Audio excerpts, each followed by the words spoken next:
The Carl B. Phillips Show. Hosted by me, Carl B. Phillips, Uncle Carl. The Carl B. Phillips Show. Get ready for another great conversation on the Carl B. Phillips Show. Welcome to the Carl B. Phillips Show. I am Carl B. Phillips, Uncle Carl. Today's guest is a Detroit native. She's a PK, a pastor's kid, who has been singing since the age of 5 years old. She defines her music as message music with a purpose to provoke change through God using her voice. Please welcome to the Carl B. Phillips Show, my niece, Amelia. What's going on? Hey, Uncle Carl. Thank you for having me. So happy to be here today. Oh, I'm so excited to talk to you again. You know, we just love getting together and kicking it and talking. So as I warned you, I'm going to ask a random question. Okay. It's not deep. What would you have a personal assistant do if you could have someone following you around all the time? I would have my personal assistant be a prayer warrior if I had somebody following me all the time. I think that it's important to have those individuals in your lives that can actually intercede for you, especially as a gospel artist. Mm-hmm. And I'm standing on the shoulders of giants, you know. I'm grateful for all of the intercessors that God has surrounded me with and that has blessed me throughout my life to help me to have an actual trajectory of what I'm doing, you know. It has literally helped to set my life on the right path. And so I'm very grateful for it. So, yeah, that's what I would say. You know, I was thinking like they would go shopping for me. They would, pick up clothes from the cleaners. But you I like to go shopping myself, Uncle Carl. You know, I like to do my own shopping. But you took it to a spiritual place, and I admire you for that. The last time we talked, you had just released the EP Decades. Since then, you released the EP Journey and the single OMG. Talk about your journey in between each of those releases, from Decades to Journey, from Journey to OMG. Talk a little bit about what that journey has been for you. Yeah, it definitely has been a journey of, I would say, continued growth. I would say when I started off with Decades, first of all, I had the pleasure of working with the one and only Marcus Divine. Yes. Wonderful. And then I had an opportunity to meet you and, Greg, everybody, the whole team over there at Intercourt. We'll give y'all a shout out because they're awesome, first of all. And so that was a wonderful opportunity working with him and just really having the opportunity to grow as an artist. So I would say that. And so Decades was really given to me because, as you know, I'm a fashion person. I love clothing. As you mentioned, talking about going shopping for me, LA, maybe do that. It's something that's been a part of my life as a very young age. I used to actually draw and make my own clothes. Mm-hmm. People don't really know that. And so it's something that really kind of has focused my life, as far as fashion has been concerned. So I've always had an interest for it. So Decades was kind of like, let's do a blast from the past. Let's do like a Back to the Future, but gospel version. So I traveled through the 70s and the 80s and the 90s with the music that was released in that EP. So I know you weren't born in the 70s, but what type of musical influence would you have had from the 70s? Yeah, so that's a great question. So no, I wasn't born in any of those decades, but I have been blessed enough to enjoy the fashions from all of them. I have some individuals that has really, I've just looked up to throughout the years. I would say, starting really early on was Billie Holiday for me. So, yeah, I love Billie Holiday. God bless the child that has his own. God bless the child and Good Morning Heartache. Oh my goodness. Yes, she has so many of those wonderful songs. And for me, so I went to Performing Arts High School. A lot of people don't know that, but I went to DSA. And so Detroit School of the Arts. And I graduated from the old school. Initially, I was at the old school initially, and I graduated from the new school, actually. But I was the last class. I'm telling my age. I was the last class to actually graduate to move on to the new school. So that was pretty cool.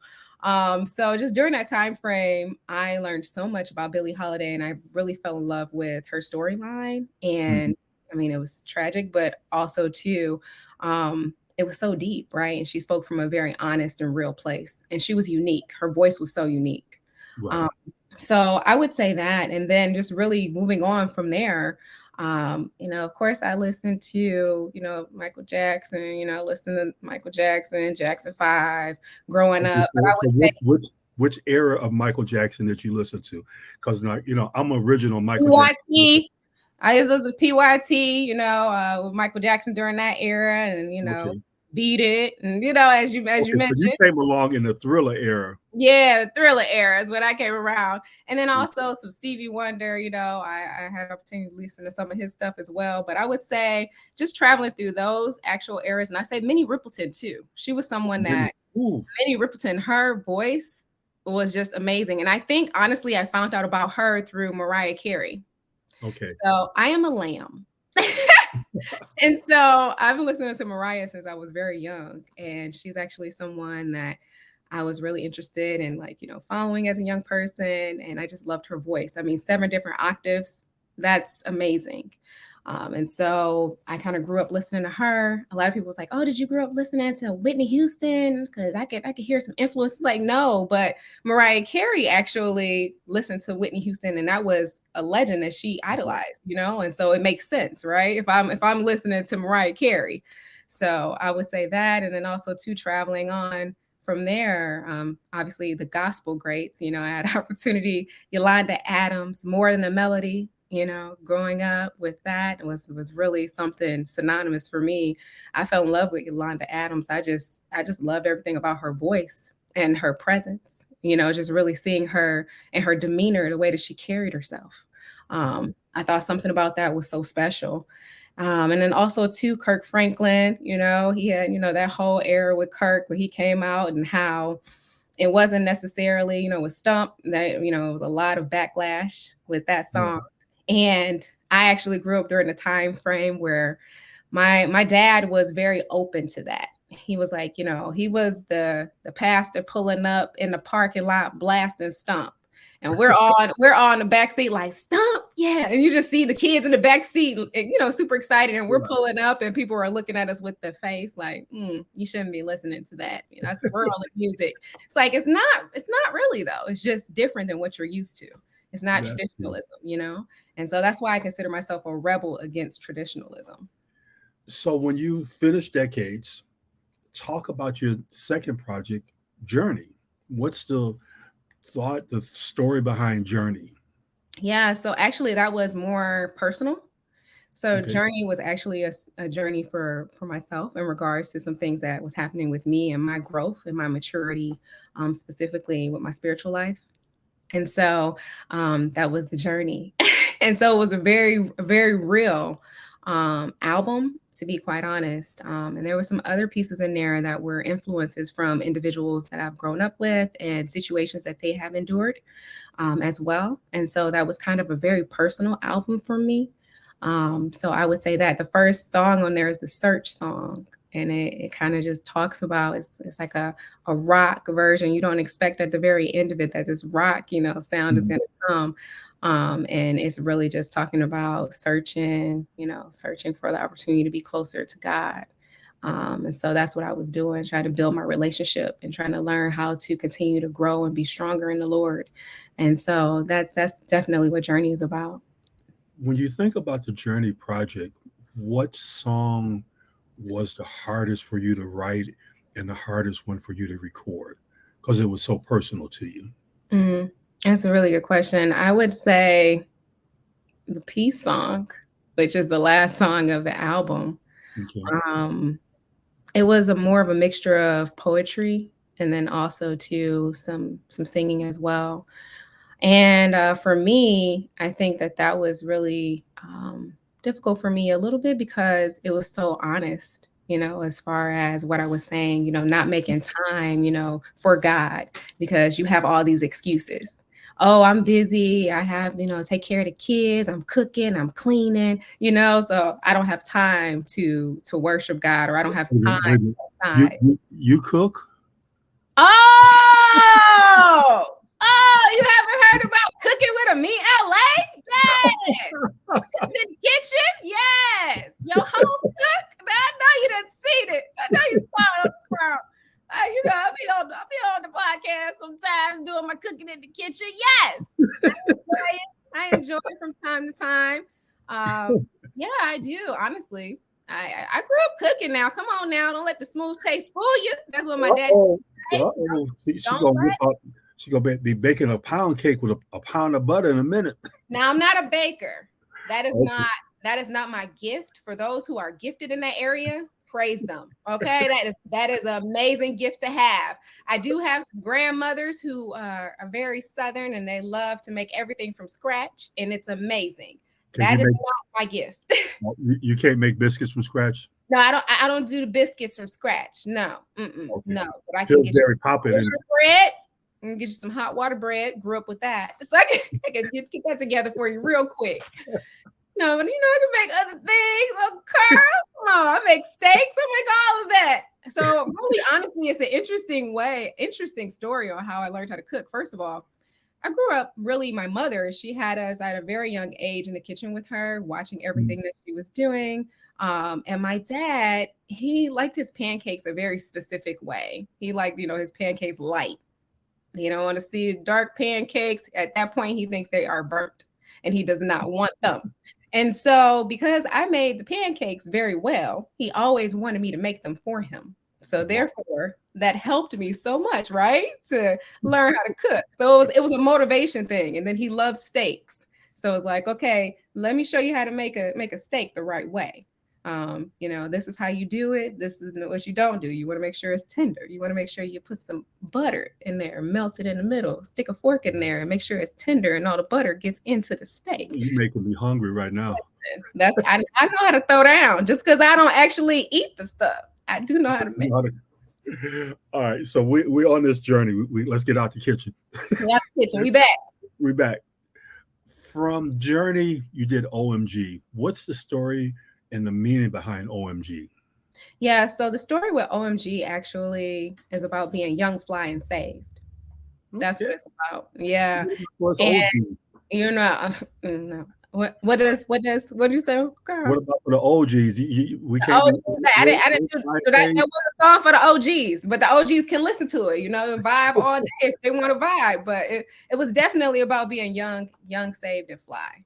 I think so often you can hear that I'm rapping on that one. So I rap and sometimes I'll also sing as well, and I do poetry. It's however God gives me the music. And I went ahead and I rapped on that, and I had an opportunity to work with iProject, which was pretty awesome. So he was featured on that as well, and he did the beat. He produced that track. So wow. So you've had the ability to work with various types of producers. In each producer, what do you look for them to bring out in you? Yeah, so that's a great question. Each producer is very different in how they like to go about creating music. And you have to respect that, right? Because that's their gift. And so I think for me, I'm really looking for the right connection, right? I don't want to walk into the studio and work with someone that's on a totally different page than I am. I like to be able to have an open environment where I can bring my ideas, you can share your ideas, and we collaborate and make something great.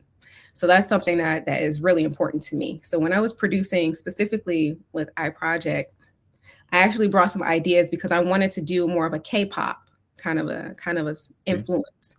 And so even with the track itself, I sent him a few different K-pop songs and some anime influences because I'm big on anime.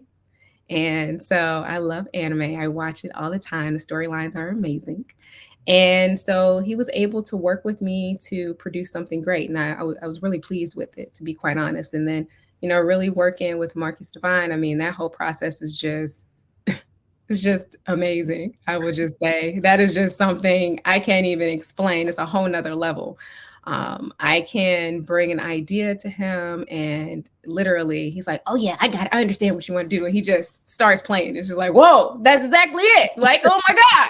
How did you know? Or you're in my head. This is crazy. So get out of my head. This is crazy. But we have a good time too. We're in the studio. So a lot of times when you go to different environments and different places, one of the words that I often hear is you have really good energy. you have a really good, your energy is really good. And it's like, okay, the spirit of the Lord, all praises to the Lord God Almighty. But I understand what they're saying, and I think it's important and imperative to have good energy and good vibes with any producer or any individuals that you're working with on a project. My last project, I actually, when we talk about that, I'll tell you about that producer relationship. But I would say that was someone that reached out to me and they had that same good energy, good vibes. And I immediately knew, okay, this could work. Awesome. Growing up in church, do you remember the first song that you sang in a church service? Let's see here. I want to say it's How Great is Our God. Sing a little bit of it, just one line. How great is our God? Sing with me. How great is our God?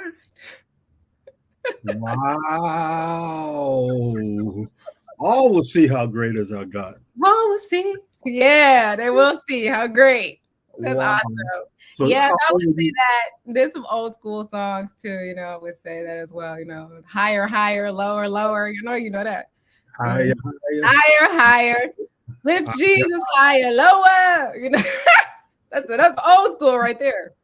and I could see you being very animated doing something like that. Absolutely. I mean, the crowd loves it. You love it, I like it, So that's how it works. And then Well, whatever Holy Spirit gave me. So that part. we've already talked about your love of fashion. What is the oldest piece of clothing you own and still wear? Well, I have a lot of old pieces of clothing because I am a huge fan of vintage clothing. So I would say, let's see, one of the oldest pieces I think would probably be a blazer that my grandmother gave me. Uh, Wow. yeah, and I still wear it, and I think about her every time I wear it. So, Wow, that's a blessing. mm. I love speaking with you because I'll come with a crazy question, but you'll flip it and make it into something that almost had me crying. Ah, I didn't realize you had that gift, niece. thank you. I appreciate it. Thank you. Hopefully, it blesses someone. You recently released a new single called Homeless. You defined the song as a captivating journey of faith, hope, and resilience. Tell us about the journey you want Homeless to take listeners on. So, I don't want to have you start crying like you just mentioned, but it's definitely more of a deep perspective. So it's really about the key to Jesus, and that representation is through homelessness. That Mhm. is the representation of it. Because definitely the Lord, God knows the heart of a man, right? And so he gave me a vision. And the vision that he gave me was of a woman who was homeless. And I could see her vividly right now to this day. And I was told to write her heart. Wow. So it actually had me crying. And so that's exactly what I did. And it's really just a symbolization of, regardless of the trials and tribulations that you go through, know that it's temporary, and know that you can lean on God and you can lean on Him through His word. So that's what it is. Quote a verse of the song. You don't have to sing it, but just speak some of the words of the song. Sure. It's a new day. Just smile and get away. Take this train to a new town. I'm going to travel the world. I'm going to break free. I'm going to travel the world. You're going to notice me. Times get hard being alone, reading your word, learning who I can be, beat up and bruised. One day I'll be amused, persuaded. So those are kind of some of the words. Wow. That's deep. Yeah, I don't want to like go down. I want people to go ahead and listen to it. One, But one of the things that when I listened to the song, the beginning of the song is what really caught my attention, where the birds are chirping and it's just piano. Why was it important to you to have that at the beginning of the song? yeah, so actually, it's a beautiful piece by Maddie out of California. He has had a lot of placements and things of that nature with NBA, 2K, and HBO and things of that nature. And he actually reached out to me and was like, I really want to work with you, and I want to send you some tracks and just take a listen and let me know what you think. And so he sent me like, man, Maddie sent me like 60, 70 songs because Wow. he sent me a lot of music, and it was awesome because I listened to everything that he sent me. And this particular track just stood out to me. And I didn't know how I was going to use it, because sometimes when I get different songs, sometimes I get the track and then I write to the track, or sometimes God will give me the melody and then I'll have it, an actual melody, created in production, and then I will go ahead and sing to it. And sometimes, it could just be a collaboration effect. It just really depends on how he leads me. So in this particular instance, I received all that music, went through everything, and two actually stood out to me. And one of the two was this song. And so as I was listening to it, it just moved my spirit. And honestly, that portion where you hear me in the beginning singing, it is a cry. It's actually a cry of the woman who's homeless. If someone comes to see Amie live, what will they experience? Well, if somebody comes to see me, they're going to experience, first of all, God. A lot of times I did a performance recently, and I think they were surprised. It was so funny because, I guess everybody was just coming up just singing, and I came up with a scripture. I had like 2 or 3 scriptures, Uncle Carl, and then after that, then I said, "Now I'm gonna sing," because that's how God led me in that instance. And so, it was like, we went to church today. It's like, I'm glad you did. I'm glad I prayed somebody was blessed. But it was really awesome because I had a woman come up to me after the show and say, what you just said, it really touched my heart. She was like, this is a holy day for us in the Catholic Church. Mm-hmm. And she was like, and this is exactly the same commentary that I have in my bio on my Instagram.